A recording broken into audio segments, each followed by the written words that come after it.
যারা fairness glow চাইছে তারা কজিক অ্যাসিডটা করতে পারছে, তো এটা করছে। এবং নটা সেরাম কিন্তু আমরা নিয়ে এসেছি, কোনোটা ভিটামিন সি আছে, কোনটা স্যালিসাইলিক অ্যাসিড আছে, কোনোটা আমাদের গ্লাইক্লোরিক অ্যাসিড আছে, কোনোটা আমাদের আলফা আরবাটিন আছে, কোনোটা আমাদের রেটিনল আছে, কজিক অ্যাসিড আছে, তারপর আমরা পিএইচে রয়েছে, বিভিন্ন ধরনের কিন্তু আমরা নটা সেরাম কিন্তু আমরা নিয়ে এসেছি।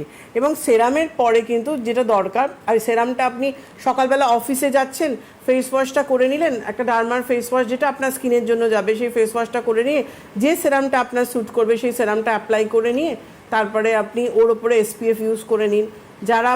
যাদের ড্রাই স্কিন তারা আমাদের হাইলোনিক অ্যাসিড যে ফেস ওয়াশটা আছে, ওই ফেস ওয়াশ বলছি, সানস্ক্রিনটা করতে পারছে। স্যালিসাইলিক অ্যাসিড যেটা আমাদের অয়েলি স্কিনের জন্য সেটা করতে পারছে, SPF 50 রয়েছে, তো এই সানস্ক্রিনটা ইউজ করে কিন্তু তুমি বাইরে বেরোতে পারছো।